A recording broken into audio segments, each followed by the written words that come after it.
apa kabar? Sepertinya udah lama ya kita nggak bicara karena pandemi ini. Iya nih, gimana kabar kalian semua? Sehat-sehat semua kan? Sih sehat-sehat aja. Juga, tapi sebenarnya kadang aku merasa pegal-pegal sih dan gampang capek. Terutama karena PJJ yang mengharuskan kita duduk di depan layar terus. Iya nih, aku juga. Tapi beberapa bulan yang lalu aku pernah membuat program aktivitas fisik nih, yang sampai sekarang aku terapkan terus. Jadi sekarang aku udah jarang merasa lelah dan tubuhku terasa lebih sehat. Wah, menarik tuh Abner. Aku baru tahu bahwa ada program seperti itu.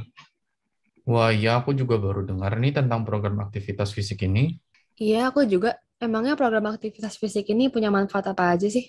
Program aktivitas punya banyak manfaat, mulai dari meningkatkan kondisi dan kesehatan tubuh, sampai mencegah berbagai penyakit kronis. Nih aku tunjukin saja ya, kegiatan program aktivitas fisik punya aku selama seminggu.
Wah, keren.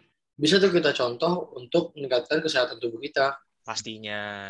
Jadi sekarang tidak ada alasan lagi kan untuk tidak melakukan program aktivitas fisik ini. Iya nih, thank you ya Abno udah berbagi kita tentang ini. Iya, sama-sama. Ngomong-ngomong, bagaimana dengan pelajaran online kalian? Selain kesehatan fisik, kan kelancaran studi kita juga sangat penting nih di masa-masa pandemi ini. Benar sekali tuh Abner. Jadi gimana dengan proses belajar kalian? Apakah lancar-lancar aja? Oh, lancar-lancar aja sih. Aku juga. Kalau yang lain bagaimana? Kalau boleh jujur, sebenarnya aku merasa PJJ bosenin. Dan kadang juga membuatku jenuh. Iya, nggak apa-apa kok. Itu kan hal yang wajar. Habisnya, karena PJJ kita harus di depan komputer berjam-jam dengan komunikasi yang terbatas. Rasa bosan dan jenuh pasti muncul pada kita.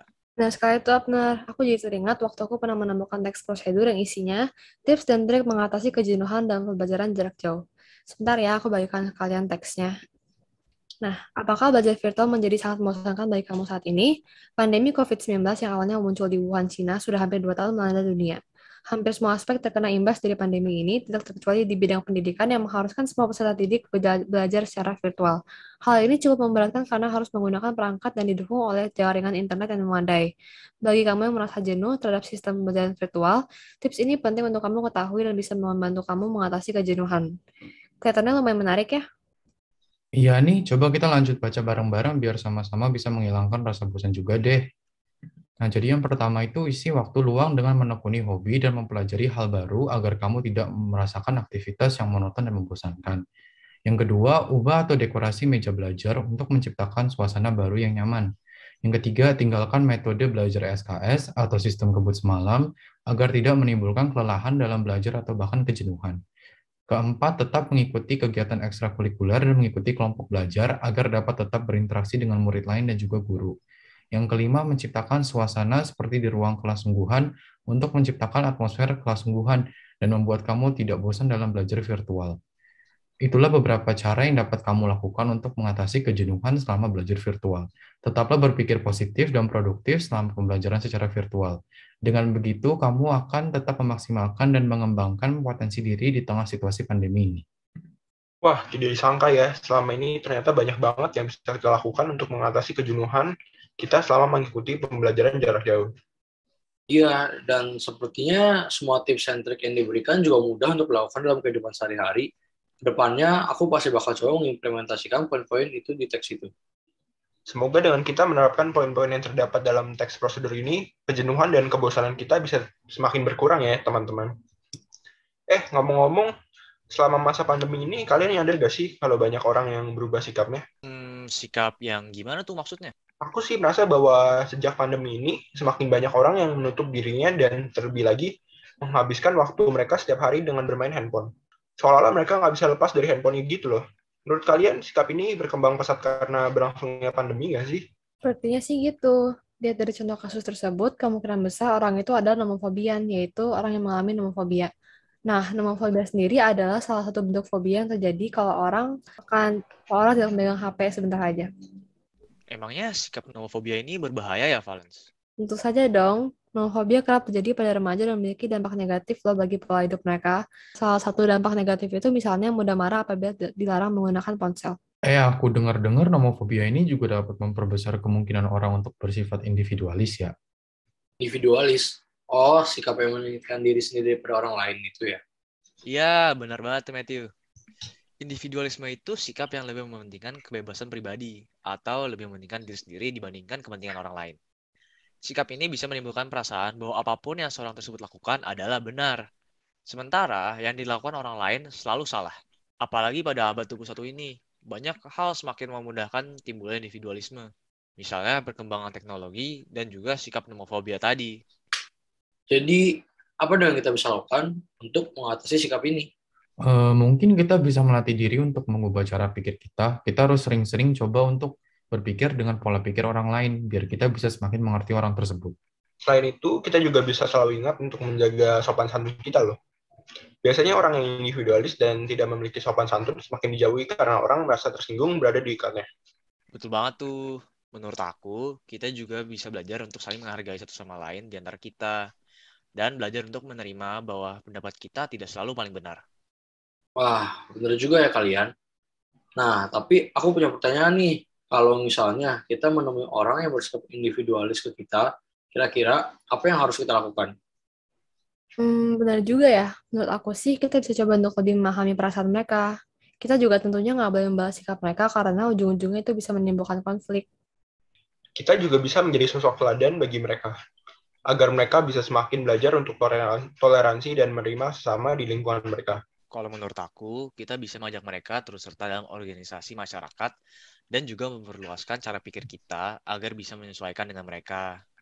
Oh, bisa banget tuh. Semua itu penting banget. Apalagi di kala pandemi seperti sekarang kan, individualisme lagi marak-maraknya nih. Soalnya banyak kasus COVID memprevensi orang untuk saling bertemu. Pokoknya jangan sampai Indonesia jadi negara dengan masyarakat yang individualis deh. Setuju, makanya selama pandemi ada banyak hal yang bisa kita lakukan untuk mencegah sikap individualis ini. Misalnya, tetap stay in touch dengan teman dan keluarga walaupun secara online, tetap menaati prokes, dan rajin tes swab serta jangan lupa vaksin 2 kali. Bener banget. Semoga Indonesia bisa lekas sembuh biar kita semua bisa saling bertemu lagi ya. Oh iya, tadi kayaknya Valen ada bilang sesuatu tentang nomofobia ya. Boleh nggak sih kita bahas lebih lanjut soal itu? Soalnya aku lumayan tertarik sih. Boleh banget dong. Nah, tadi kan aku udah jelasin tentang apa itu nomofobia. Kita mungkin bisa membahas tentang kenapa sih nomofobia bisa timbul dalam seorang individu. Kalau menurut aku sih, karena tingginya kebutuhan komunikasi dan rasa kesepian pada seorang individu ya.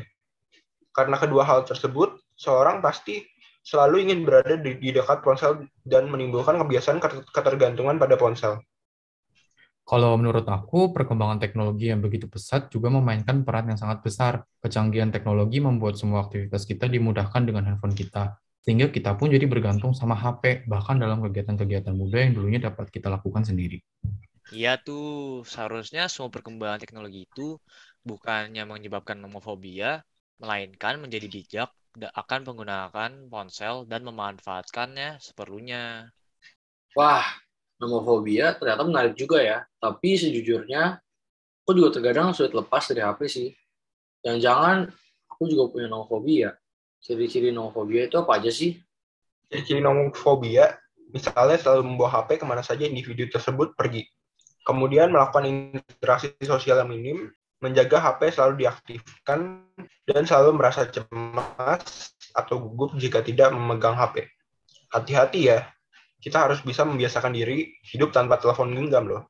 Iya nih, mungkin kita bisa menghindari nomofobia dengan membatasi penggunaan ponsel dengan bijak, menyediakan waktu untuk berinteraksi dengan orang lain, menonaktifkan ponsel saat sedang berkegiatan, memperbanyak aktivitas tanpa ponsel, dan masih banyak lagi. Sikap individualis dan nomofobia inilah yang merupakan salah satu dari banyaknya gejala modernitas yang terjadi dalam era digital. Kita harus berhati-hati untuk tidak terjerumus ke dalamnya ya, teman-teman.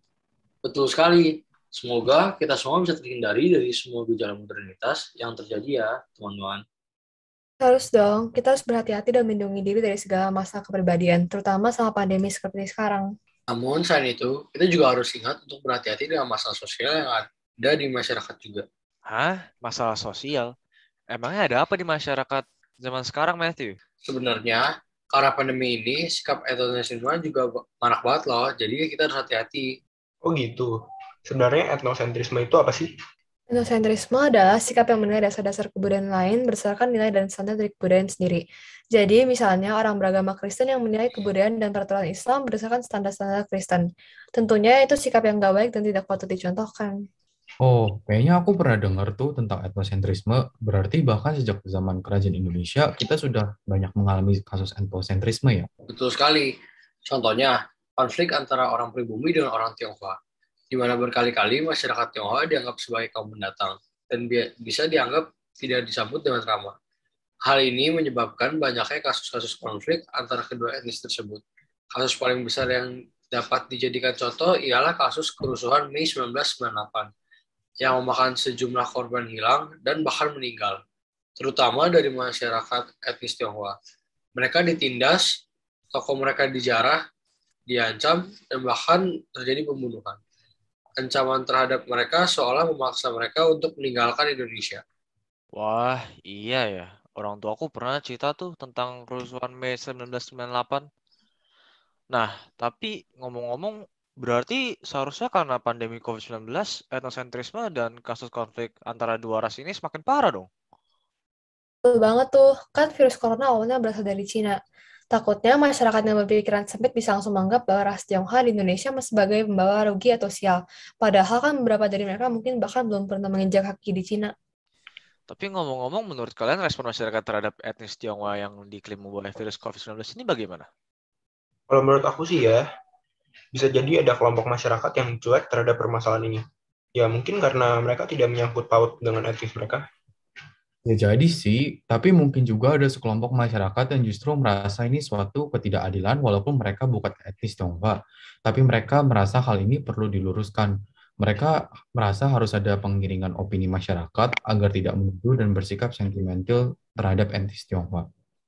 Oh iya ya, aku pernah lihat tuh di YouTube ada juga kok aktivis-aktivis yang justru menengahi permasalahan ini dengan cara memberikan pandangan kepada masyarakat bahwa pandemi ini bukan karena kesalahan dari etnis Tionghoa, tapi karena memang musibah yang menimpa seluruh dunia.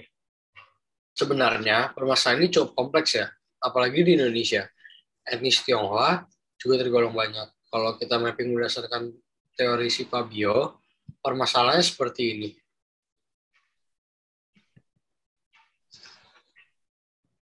Nah, berdasarkan pemetaan tersebut, pasti ada hal yang bisa dilakukan dong untuk menghadapi hal ini. Mungkin kita bisa semakin membuka pikiran kita dengan luas, apalagi bahwa kita hidup di negara yang majemuk dengan banyak suku, ras, agama, dan bahkan masih banyak lagi kelompok masyarakat yang tentunya sangat beragam. Betul banget tuh. Kita juga harus cerdas dan selektif dalam menerima informasi, serta memastikan kebenaran informasi yang kita terima. Jangan sampai kita terpengaruh berita hoax dan menyebabkan konflik yang tidak perlu. Kita juga harus bijak dan berbagi informasi di medsos. Jangan gampang menyebar setiap berita yang kita lihat, karena kita justru bisa saja menjadi penyebar berita hoax. Dan yang terakhir, kita juga harus menerapkan sikap toleransi dan menghargai setiap perbedaan yang ada di Indonesia. Kita harus ingat bahwa masing-masing kebudayaan memiliki kelebihan dan kekurangan masing-masing. Sehingga tak masuk akal kalau misalnya kita saling membanding-banding. Dan bahkan menjadikan hal tersebut alasan untuk perpecahan. Benar banget itu, kita harus berpegang teguh kepada Bhinneka Tunggal Ika dan ingat bahwa walaupun kita masing-masing memiliki banyak perbedaan, harusnya hal tersebut tidak menghentikan kita dari bersatu padu. Wah, teman-teman, ternyata banyak ya permasalahan di Indonesia, baik dalam individu maupun masyarakat. Iya nih, dengan banyaknya masalah tersebut, bisa aja timbul masalah-masalah HAM loh. Bisa juga ya, HAM itu apa sih? HAM adalah segala bentuk hak yang diperoleh oleh manusia sejak awal mereka lahir, yang merupakan berkat atau hadiah dari Tuhan. Hak tersebut wajib dihormati oleh negara, hukum, pemerintah, dan semua orang. Sedangkan, kewajiban asasi manusia adalah tindakan yang harus dilakukan oleh seseorang dalam berkehidupan sebagai warga negara dan merupakan tanggung jawab. Cukup menarik juga ya, tapi berarti kita harus mengharmonisasikan hak dan kewajiban asli tersebut dengan baik ya. Dan mengusahakan hal tersebut, pemerintah merancang beberapa upaya. Salah satunya adalah pembentukan Pancasila. Oleh karena itu, Pancasila menjadi dasar hukum dan penerapan kehidupan bermasyarakat di Indonesia. Begitu. Tapi kira-kira gimana sih melakukan harmonisasi hak dan kewajiban asasi dalam perspektif Pancasila? Kalau dari sila pertama, menurut aku adanya kebebasan warga negara untuk memilih dan memeluk kepercayaan masing-masing adalah hak yang mendasar. Sedangkan dalam segi kewajiban, meskipun negara membebaskan warganya untuk memilih agamanya sendiri, tentunya tetap mengharuskan semua orang untuk menganut sebuah agama. Kalau dari sila kedua, warga negara kan memiliki hak untuk menentukan nasib diri sendiri. Hal ini tidak berarti warga negara Indonesia adalah manusia memiliki sikap individualis dominan. Tapi, rakyat dapat belajar untuk saling menghargai satu sama lain dari perbedaan yang ada. Artinya, bebas untuk menentukan, tapi wajib juga untuk mempertanggungjawabkan tindakan yang dilakukan. Masyarakat Indonesia merupakan masyarakat yang majemuk karena beraneka ragam, suku, agama, ras, dan antar golongan. Makanya, menurut aku untuk sila ketiga, dengan adanya keberagaman masyarakat, kita harus menjaga persatuan dalam perbedaan demi terciptanya kerukunan antar umat. Karena sesungguhnya perbedaan sungguh indah jika terjadi keharmonisan di tengah masyarakat. Pada sila keempat, setiap masyarakat berhak untuk menyampaikan pendapat untuk kemajuan NKRI. Dalam hal ini, DPR merupakan wadah untuk menampung aspirasi masyarakat dan sebagai perwakilan suara rakyat. Selain itu, masyarakat juga berhak untuk berserikat untuk menjalankan musyawarah untuk mufakat. Namun dalam pelaksanaannya, kami wajib menghargai setiap perbedaan yang ada. Terakhir, dari sila kelima, seluruh rakyat Indonesia sama di mata hukum dan harus mendapat keadilan, tidak memandang latar belakang orang tersebut. Ketidakadilan merupakan suatu pelanggaran hak asasi manusia karena semua orang memiliki hak dan kewajiban sebagai warga negara Indonesia yang harus dijunjung tinggi. Wah, ternyata banyak juga ya. Terima kasih atas penjelasannya, teman-teman. Sama-sama, Filbert. Nah, kalian tahu nggak sih kalau ada pengadilan khusus untuk pelanggaran-pelanggaran HAM yang berat? Ya tuh, pengadilan HAM adalah pengadilan khusus pelanggaran hak asasi manusia yang berat. Misalnya kasus pembunuhan, penculikan, dan lainnya. Contoh kasus pelanggaran HAM yang berat itu pembunuh aktivis HAM Indonesia yaitu Munir Said Talib. Oh gitu, terus bedanya apa ya sama pengadilan umum? Kalau pengadilan umum adalah pengadilan yang berada di bawah Mahkamah Agung yang menjalankan kekuasaan kehakiman bagi rakyat pencari keadilan pada umumnya. Jadi, perbedaan menonjolnya sesungguhnya adalah pada tujuan-tujuan pengadilan tersebut. Wah, menarik juga ya. Betul sekali, tapi sayangnya pengadilan HAM ini mengalami sejumlah tantangan juga loh. Misalnya, ketidakprofesionalan hakim-hakim, terutama pada abad ke-21 ini. Hakim-hakim pengadilan HAM dituntut untuk semakin mandiri dan profesional dalam membuat keputusan. Mandiri dan profesional dalam membuat keputusan di sini berarti hakim harus menjunjung tinggi nilai-nilai keadilan sejati dan menolak segala ketidakjujuran dalam pengadilan. Benar juga, di abad ke-21 ini memang kriminalitas dalam pengadilan semakin marak. Tapi menurut aku sendiri, kalau dari pengadilan sendiri tidak terlalu banyak tantangan saat ini. Mungkin untuk pelanggaran HAM yang lebih ringan, masyarakat dapat diberi pendidikan lebih berkualitas mengenai HAM. Jujur banget tuh, pendidikan HAM memang masih harus ditingkatkan banget di masyarakat sekarang, terutama pada rakyat usia muda seperti kita sendiri. Banyak hal yang bisa kita lakukan untuk menyuarakan keadilan HAM, salah satunya dengan mendirikan Justice Keychain seperti kita ini. Dengan produk ini diharapkan masyarakat sadar pentingnya keadilan HAM. Oh iya, benar tuh teman-teman. Ngomong-ngomong, produk gantungan kunci aktivisme kita terjual dengan lancar kan? Lancar dong. Tentunya banyak orang yang ingin mendukung tujuan usaha kita ini. Terutama gantungan kunci kita yang bertema dengan keadilan HAM. Ya tuh, selain tujuan dan temanya yang berkualitas, desainnya juga bagus banget. Nih, aku sendiri aja pakai. Ada dua, satu yang bulat, satu lagi yang ini. Baguslah, berarti usaha kita selama ini tidak sia-sia. Kita sudah melakukan semuanya secara detail, mulai dari perencanaan, perancangan desain, pembuatan produk, sampai promosi penjualan. Jadi baguslah kalau misalnya sesuai dengan harapan kita. Iya bener nih, ternyata cara produksi gantungan kita ini juga lumayan mudah loh. Kita hanya butuh peralatan gunting dan lem, dan untuk bahannya hanya butuh kardus dan kertas bekas serta besi gantungannya. Oh gitu, kalau untuk langkah-langkah pembuatannya gimana? Simak videonya ya. Nah, caranya cukup sederhana kok. Pertama-tama, potong 2 kardus sesuai bentuk gantungan sebesar 5 cm. Kedua, cetak atau print desain gantungan kunci sebesar 5 cm juga. Ketiga, Tempel besi gantungan di antara dua kardus hingga rapat, dan yang terakhir, tempelkan cetakan atau hasil print design gantungannya pada permukaan kardus.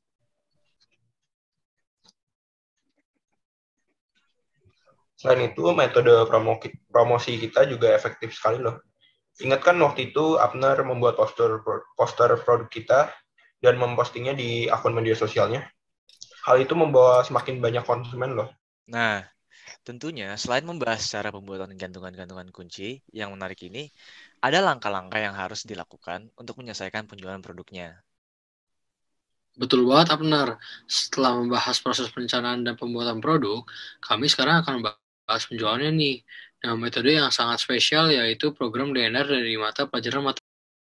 Jadi, di soal ini, kelompok kita akan melakukan penjualan dua jenis gantungan kunci aktivisme di daerah Kelapa Gading. Harga gantungan kunci jenis A adalah 15.000 dan harga gantungan kunci jenis B adalah 20.000. Dengan modal 100.000, booth dagangan kita hanya dapat menampung 200 gantungan kunci. Jika laba yang diperoleh dari jenis gantungan A adalah 3.000 per buah dan untuk jenis B ada 5.000 per buah, berapakah laba maksimum penjualan dan banyaknya gantungan kunci yang harus terjual untuk bisa mencapai laba maksimum? Wah, lumayan rumit juga ya.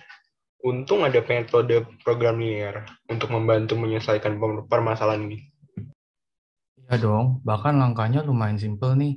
Pertama, kita buat dulu tabel yang berisi informasi yang tertera di soalnya, di mana jenis gantungan kunci A dianggap X dan jenis gantungan B dianggap Y. Kemudian kita juga harus menentukan batas-batasnya, seperti gantungan kunci A, batasnya itu X dengan laba 3.000, gantungan kunci B mempunyai batas Y dengan laba 5.000, dan batas maksimumnya itu merupakan 200. Nah, setelah itu, kita harus buat sistem persamaan-nya. Dengan jenis gantungan A tetap dianggap sebagai X, dan jenis B tetap dianggap sebagai Y. Kita bisa menyimpulkan bahwa 15.000 X tambah 20.000 Y lebih kecil sama dengan 100.000, yang kemudian dapat disimpulkan menjadi 3X plus 4Y lebih kecil sama dengan 20, yang kemudian akan kita anggap sebagai persamaan. Kemudian kita juga bisa menganggap X tambah Y lebih kecil sama dengan 200 sebagai persamaan kedua. Kita juga harus ingat bahwa X dan Y harus lebih besar daripada 0, karena nggak mungkin dong gantungan kunci itu negatif. Selain itu, kita juga harus menentukan fungsi objektifnya, yaitu Fxy sama dengan 3.000x tambah 5.000y. Karena yang kita hitung itu adalah laba atau untung maksimal yang dapat diperoleh dari penjualan. Setelah itu, kita akan menghitung koordinat yang dibutuhkan untuk grafiknya nih. Jadi persamaan pertama yaitu 3x plus 4y sama dengan 20. X pertama adalah 0 dan y-nya adalah 5, sehingga koordinatnya adalah 0,5. Untuk yang kedua, x-nya adalah 20 per 3 dan y adalah 0, sehingga koordinatnya adalah 20 per 3. Angka-angka ini diperoleh dari persamaan garis ini, yaitu 3x plus 4y sama dengan 20. Untuk menghitung x, yang dihitung adalah 3x sama dengan 20 dan 4y-nya tidak dianggap, sehingga jumlah x adalah 20 per 3. Untuk persamaan garis x plus y sama dengan 200, x pertama 0 dan y-nya adalah 200, sehingga koordinatnya adalah 0,200. Untuk yang kedua, x-nya adalah 200 dan y sama dengan 0, sehingga koordinatnya adalah 200,0. Sehingga grafiknya adalah sebagai berikut. Jadi keuntungan maksimum yang dapat diperoleh kelompok adalah 25.000. Wah, ternyata langkahnya memang tidak sulit ya. Kita bisa langsung mengetahuinya dengan cepat berapa untung maksimal yang dapat diperoleh. Betul sekali, model matematika memang sangat berguna untuk hal-hal kecil dalam kehidupan sehari-hari kita, apalagi dalam hal-hal terkait bisnis dan keuangan nih. Ngomong-ngomong tentang keuangan, usaha gantungan kunci kita ini termasuk UMKM nggak sih? Iya, usaha kita bisa dibilang termasuk UMKM. Tapi UMKM itu apa sih? UMKM itu salah satu bentuk badan usaha. Loh, badan usaha sendiri itu emang apa? Emang ada badan usaha di Indonesia? Jadi gini, badan usaha merupakan satuan organisasi yang terdiri dari modal dan tenaga kerja yang bertujuan untuk mencari keuntungan. Berdasarkan jenisnya, badan usaha yang dibagi menjadi BUMN, BUMS, BUMD, dan badan usaha campuran. Tentunya di Indonesia pasti terdapat eksistensi badan usaha. Nah, pertama-tama BUMN adalah badan usaha yang segala modalnya dimiliki oleh negara. Segala hal yang berhubungan dengan BUMN juga diurus oleh pihak pemerintah, dan terakhir, tujuan utama BUMN adalah kepentingan masyarakat serta keuntungan bagi negara. Adapun juga tugas-tugas BUMN adalah sebagai berikut. Kemudian BUMS atau Badan Usaha Milik Swasta adalah badan usaha yang segala modalnya dimiliki oleh pihak swasta, baik perseorangan, kerjasama, atau antara beberapa individu maupun publik. BUMS biasanya bertujuan utama untuk mencari keuntungan dengan tugas-tugasnya adalah sebagai berikut.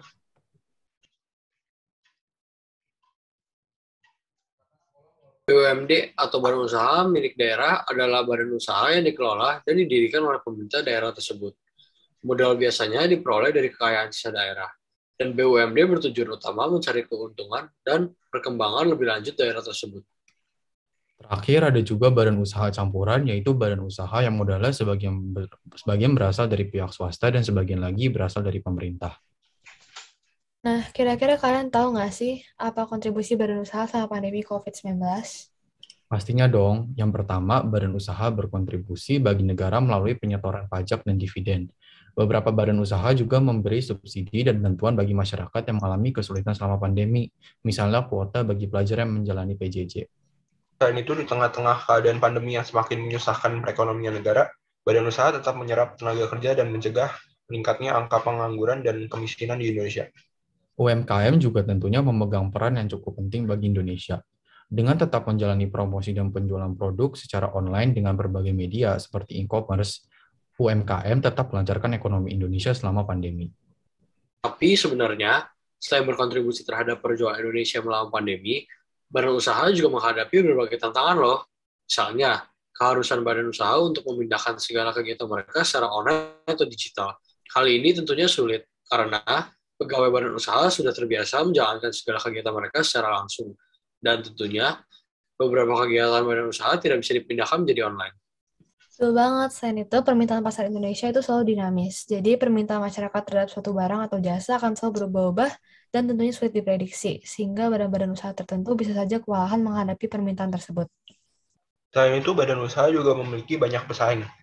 Munculnya banyak badan usaha perseorangan dan UMKM semakin lama semakin menjamur menjadi sebuah rintangan yang harus dihadapi badan usaha. Sehingga pemilik-pemiliknya harus bersaing dalam menyediakan permintaan masyarakat. Badan usaha juga menghadapi krisis ekonomi dalam berbagai sektor. Misalnya, sektor pendidikan di mana banyak orang tua yang menunda memasuki anaknya ke playgroup atau TK dengan alasan bisa mendidik mereka sendiri. Sektor transportasi bangsa juga mengalami kemunduran berat loh, seperti Garuda Indonesia, sebuah BUMN yang mengalami kerugian akibat ketatnya protokol kesehatan selama penerbangan. Berhubungan dengan sektor transportasi, sektor pariwisata Indonesia juga tentunya mengalami kemunduran karena kegiatan turisme yang berkurang drastis akibat pandemi. Wah, aku jadi tahu banyak tentang badan usaha nih. Tapi menurut kalian, apakah bakal ada badan usaha yang akan bertahan di masa pandemi ini? Memang sih, beberapa badan usaha banyak yang gulung tikar akibat dampak dari pandemi COVID ini. Tapi menurut aku, asalkan manajemen dari badan usaha tersebut berjalan dengan baik dalam mengatur kegiatan perusahaan, maka badan usaha tersebut pasti akan dapat bertahan lama. Iya, benar tuh Greg. Mari sekarang kita bahas mengenai manajemen dan mengambil contoh implementasi manajemen dalam satu badan usaha, yaitu sekolah. Pertama-tama, istilah manajemen berasal dari bahasa Inggris, yaitu to manage, yang artinya mengendalikan, menangani, atau mengelola. Jadi, secara umum, manajemen artinya pengaturan atau pengelolaan. Kalau berdasarkan informasi yang aku dapat sih, di dalam organisasi sekolah ternyata juga ada manajemennya. Mulai dari level top manajemen yang diisi oleh kepala sekolah, terus ada middle management yang diisi oleh jajaran wakil kepala sekolah, dan yang terakhir ada lower management yang diisi oleh guru dan staff. Tujuan dari manajemen tersebut adalah untuk meningkatkan mutu pendidikan di sekolah. Makanya masing-masing jenjang manajemen memiliki peran dan tanggung jawab yang saling berkaitan dengan jenjang manajemen lainnya.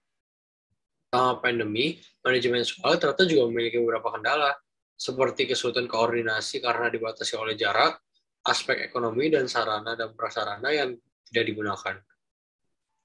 Jadi, apa gunanya kita mengetahui tentang manajemen dalam kegiatan sekolah selama pandemi ini? Dengan mengetahui pengertian tentang manajemen dan kendala yang dihadapi selama pandemi, pihak sekolah dapat mempertimbangkan langkah yang harus diambil agar fungsi manajemen tetap berjalan dengan baik. Jadi begitu teman-teman, sekian pembahasan kita mengenai implementasi manajemen dan kegiatan sekolah, meliputi kendala yang dihadapinya selama pandemi, serta manfaat kita mempelajari tentang manajemen dan kegiatan sekolah. By the way, aku mau nanya sesuatu dong.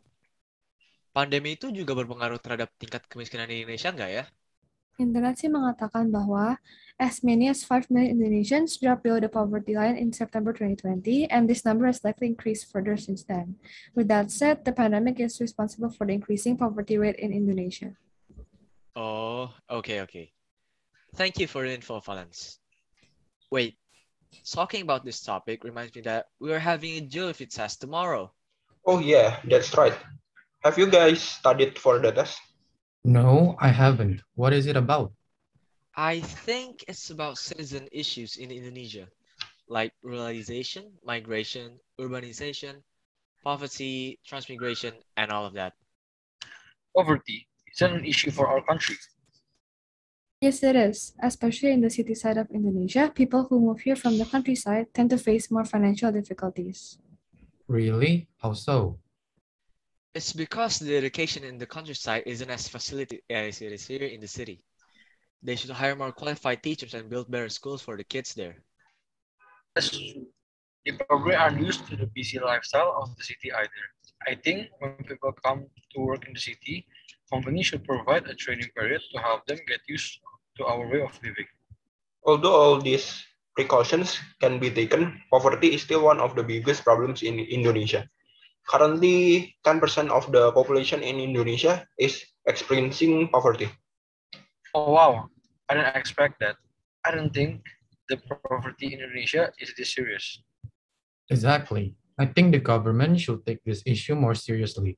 They should start by providing more homeless shelters in dense city areas like here in Jakarta.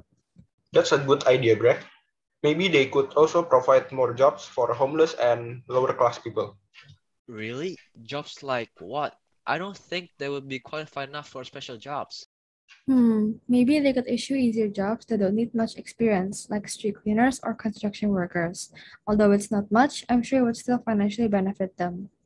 How about increasing the minimum wage? Can that help decrease poverty in Indonesia? Yeah, that can also help. But in the end, everything is up to the government. If they don't act, it's all for nothing. Hey, maybe we could do something about it. How about donating money and clothes we don't use anymore to shelters and organizations? That's a good idea. Semoga pemerintah segera turun tangan di atas isu ini. Tapi kalian tahu nggak sih kalau COVID-19 itu sudah meningkatkan kemiskinan Indonesia secara sangat signifikan? Gitu ya? Iya nih, karena PSBB, PPKM, dan lainnya, banyak usaha lokal terpaksa tutup atau mengurangi jumlah karyawannya agar lebih hemat. Karena itu jumlah rakyat yang terkena PHK juga nggak sedikit jumlahnya. Makanya kemiskinan bangsa bisa meningkat secara signifikan. Betul banget. Bahkan menurut BPS atau Badan Pusat Statistik, persentase penduduk miskin pada September 2020 sebesar 10,19%, meningkat sebesar 0,41% dari Maret 2020, titik awal mula dari masuknya COVID ke Indonesia.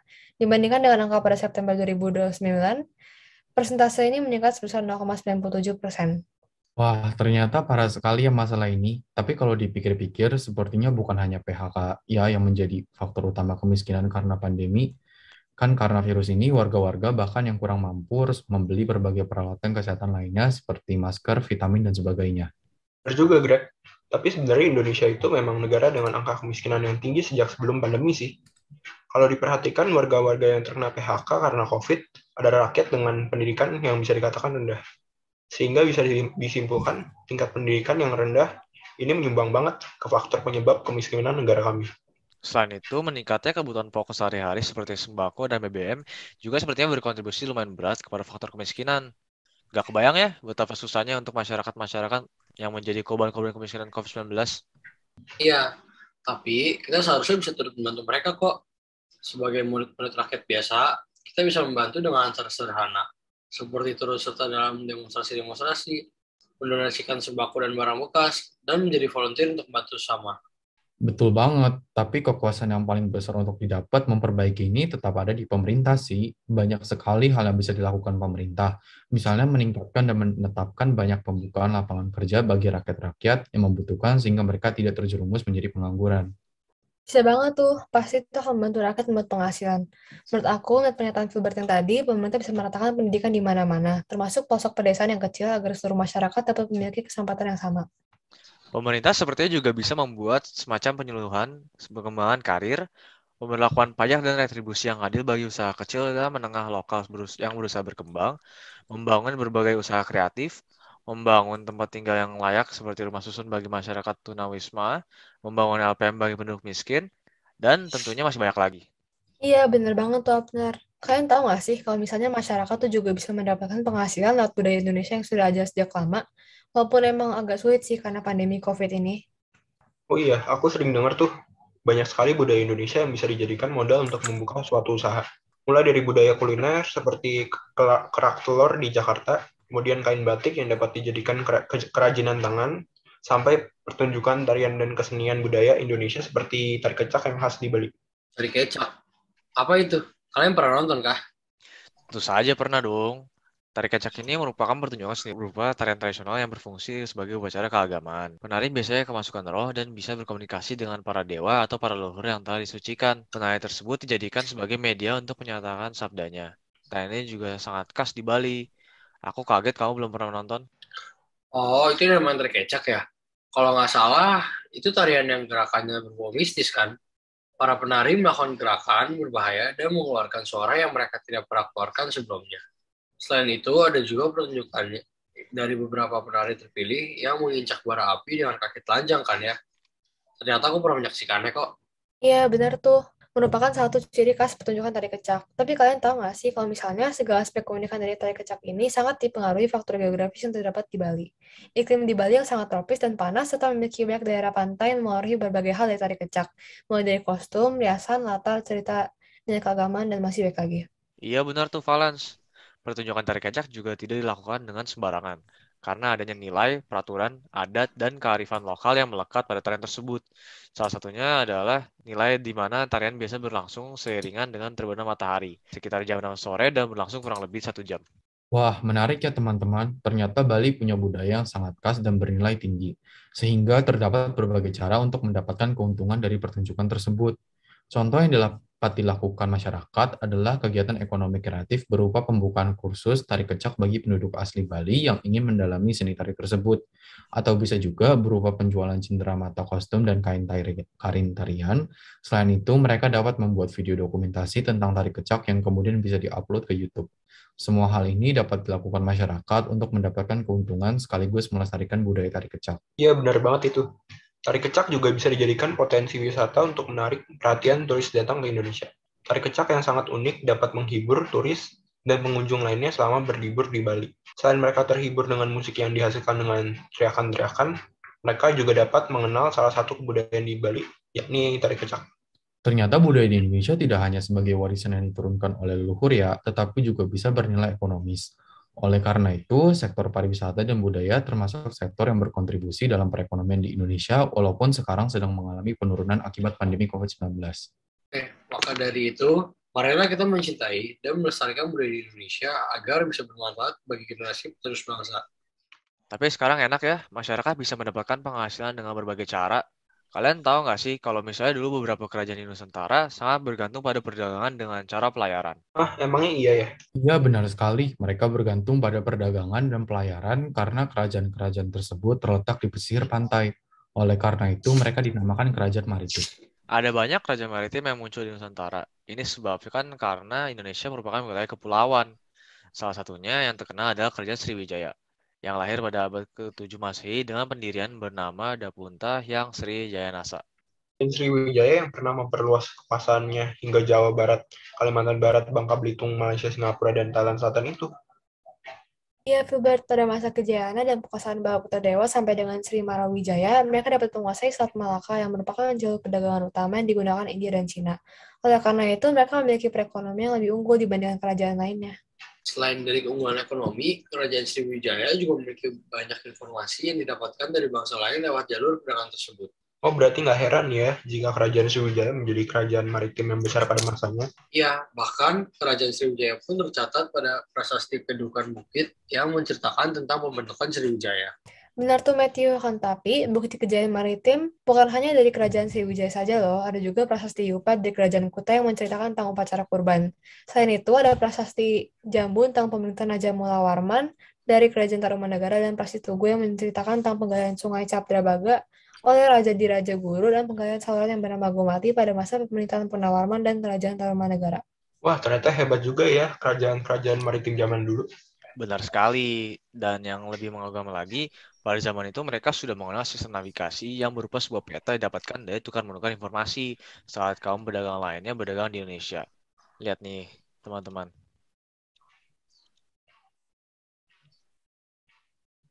Berarti walaupun dengan peta yang digambar dengan manual, mereka bisa menjadi kerajaan yang sebesar dan sejaya itu pada masanya. Hebat banget ya. Maka dari itu, kita yang hidup di abad 21 harus bisa mengembangkan sistem navigasi yang lebih modern dari zaman kerajaan maritim dahulu. Kan kalau zaman kerajaan maritim dahulu, tantangannya adalah pembuatan peta navigasi yang memakan waktu cukup lama karena kita harus mengumpulkan informasi yang lengkap. Kalau tantangan industri maritim pada abad 21, kira-kira apa ya? Jika dipikir-pikir, banyaknya tantangan yang mereka hadapi seperti keharusan untuk melakukan pengembangan lebih lanjut sistem VTS bangsa, pengembangan lebih jauh alat komunikasi pendukung industri logistik, peningkatan pembangunan proses maritim dari berbagai aspek, revitalisasi sektor-sektor ekonomi kelautan, penguatan dan pengembangan konektivitas maritim, rehabilitasi kerusakan lingkungan maritim bangsa, dan konservasi biodiversity, serta peningkatan dan pengembangan kualitas dan kuantitas SDM maritim. Apalagi pada masa event sekarang ini, akan lebih susah untuk mencari solusi atas tantangan-tantangan tersebut. Ya nih, pemerintah harus mengambil langkah jika ingin impian Indonesia menjadi poros maritim dunia dapat terwujud. Benar banget itu. Ada pun langkah yang bisa diambil pemerintah antara lain pembangunan kembali budaya maritim Indonesia, pengembangan kualitas diplomasi maritim Indonesia, menjaga dan mengolah sumber daya laut, membangun kekuatan pertahanan maritim atau pengetatan pengawasan kegiatan maritim di seluruh Indonesia, serta mendorong pengembangan infrastruktur dan konektivitas maritim di Indonesia. Wah, berat juga lah langkah yang harus dilakukan oleh pemerintah. Memang untuk mewujudkan impian yang besar, kita harus mengambil langkah yang besar juga. Maka dari itu, kita dapat mengambil bagian dalam hal ini dengan cara mendukung pemerintah ya, teman-teman. Pastinya. Tapi jika kita perhatikan hebatnya perkembangan Indonesia dari zaman kerajaan di Indonesia ke zaman penjajahan oleh bangsa asing sampai dengan sekarang ini. Ya, hebat. Indonesia bisa berkembang setelah menghadapi kolonialisme dan imperialisme dari bangsa lain. Emangnya kolonialisme dan imperialisme itu apa aja ya? Berdasarkan riset, kolonialisme itu berasal dari bahasa Latin kolonia yang artinya tanah jajahan. Kolonialisme sendiri merupakan upaya yang dilakukan negara-negara penguasa untuk mendominasi sumber daya, tenaga kerja, dan pasar dari wilayah tersebut. Kalau imperialisme sendiri berasal dari kata imperator yang artinya memerintah. Imperialisme adalah suatu sistem penjajahan langsung suatu negara terhadap negara lain, bertujuan untuk menguasai negara lain dalam memperoleh kekuasaan atau keuntungan dari negara yang dikuasai. Setahu aku sih kolonialisme itu dibagi menjadi dua ya, yaitu kolonialisme kuno dan modern. Kalian ada yang tahu nggak sih perbedaannya? Menurut buku yang pernah aku baca, kolonialisme kuno adalah penjajahan yang sifatnya material. Contohnya, penjajahan Belanda yang berlangsung selama 3,5 abad. Sedangkan kolonialisme modern adalah bentuk penjajahan yang akan tidak pasti bersifat material, tetapi juga bersifat umum atau budaya. Oh, begitu ya. Iya, tapi selain kolonialisme, imperialisme juga ada yang kuno dan modern loh. Oh iya, benar. Kalau itu aku tahu. Imperialisme kuno muncul sebelum revolusi industri di Inggris yang terdorong oleh 3G, yaitu Gold, Gospel, dan Glory. Kalau imperialisme modern muncul setelah revolusi industri, terdorong karena faktor ekonomi dan kebutuhan industri pada waktu itu. Aku pernah baca artikel. Katanya warisan kolonial ada yang bisa menghambat kemajuan Indonesia ya. Benar tuh Matthew, hal ini bisa terjadi dalam berbagai bidang seperti politik, ekonomi, sosial, dan budaya. Untuk politik sendiri, contohnya adalah sistem kepemimpinan kerajaan. Pada zaman dahulu di Indonesia, yang bisa menjadi pemimpin haruslah orang yang memiliki garis keturunan raja. Contoh lainnya adalah sistem pemerintahan yang berpusat pada Pulau Jawa, meski sudah terjadi desentralisasi, tapi tetap terasa demikian sehingga sekarang. Nah, kalau untuk segi ekonomi, contohnya adalah adanya praktik monopoli perdagangan sehingga bangsa Indonesia kurang kompeten dalam mengelola ekonomi. Contoh lainnya adalah munculnya sistem ekonomi kapitalisme di dalam tatanan agraria Indonesia, khususnya pada masa politik pintu terbuka. Nah, kalau untuk dampak sosialnya adalah adanya stratifikasi sosial yang sampai saat ini masih berlaku di beberapa tempat. Stratifikasi sosial membuat kotak-kotak di tengah masyarakat sehingga ada golongan-golongan yang berkuasa. Pengaruh untuk budaya kita adalah penduduk pribumi biasa tinggal di kampung, sedangkan orang Belanda memiliki rumah atau tinggal di pendudukan di blok Eropa di kota atas yaitu Rijswijk, Noordwijk, Weltevreden, dan Koningsplein. Sehingga dari hal ini dapat terlihat jelas akan memunculkan budaya untuk hidup berkelompok dengan golongannya dan tidak mau berbaur dengan golongan lainnya. Dan juga para pria kulit putih itu biasa berkeluarga dengan menikahi perempuan kulit putih atau Eurasia dari keluarga berada. Dari hal ini dapat memicu adanya budaya sistem pernikahan harus dengan sesama golongannya. Wah, dampaknya ternyata banyak juga ya. Betul tuh, makanya kita harus selektif dalam menerima budaya asing. Yap, kalau ada kebudayaan asing yang baik masuk ke Indonesia, kita tentu harus menerimanya. Sedangkan kalau ada kebudayaan asing yang buruk masuk ke Indonesia, kita sebaiknya tidak mengikutinya, apalagi jika kebudayaan itu bertolak belakang dengan Pancasila. Wah, benar banget. Jadi sebaiknya kita harus selektif ya dalam memilih kebudayaan. Iya, betul tuh.